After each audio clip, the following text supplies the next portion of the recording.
Kinder woman and child hospital ആറന്മുളയിൽ പ്രവർത്തനം ആരംഭിക്കുമെന്ന് ആശുപത്രി മാനേജ്മെന്റ് ഭാരവാഹികൾ പത്തനംതിട്ടയിൽ പത്രസമ്മേളനത്തിൽ അറിയിച്ചു. ഡിസംബർ 21 രാവിലെ ആരോഗ്യമന്ത്രി വീണ ജോർജ് ആശുപത്രി ഉദ്ഘാടനം ചെയ്തു. മധ്യകേരളത്തിലെ സ്ത്രീകളുടെയും കുട്ടികളുടെയും ആരോഗ്യ സംരക്ഷണ രംഗത്തെ സേവനങ്ങൾ മെച്ചപ്പെടുത്തുക എന്ന ലക്ഷ്യത്തോടെയാണ് കിൻഡർ വുമൺ ആൻഡ് ചൈൽഡ് ഹോസ്പിറ്റലും മാലക്കര സെന്റ് തോമസ് ആശുപത്രിയും കൈകോർക്കുന്നതെന്ന് ആശുപത്രി മാനേജ്മെന്റ് പറഞ്ഞു.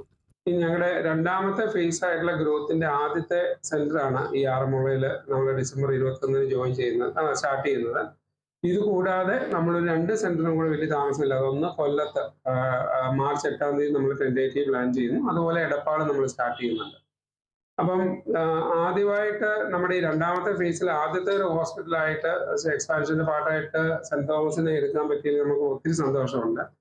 ഒരു എക്സ്പാൻഷനേക്കാളും ഉപരി 2 വ്യക്തിത്വങ്ങൾ അല്ലെ 2 ഗ്രൂപ്പിന്റെ വിഷൻ മാച്ച് ചെയ്തതിന്റെ പാർട്ടായിട്ടാണ് നമ്മൾ ഈ സെന്റ് തോമസ് ഹോസ്പിറ്റലായിട്ട് ഒരു അസോസിയേഷൻ സ്റ്റാർട്ട് ചെയ്തത് തന്നെ.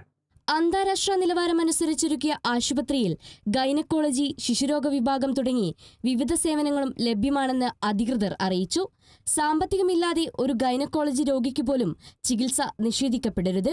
Kinder group CEO Ranjith Krishnan, Malakkara ആശുപത്രി director doctor Charlie Cherian, Ando Twinkle, manager Soju P Devaraj, Jibin Joseph എന്നിവർ പങ്കെടുത്തു. Kerala vision news, Pathanamthitta.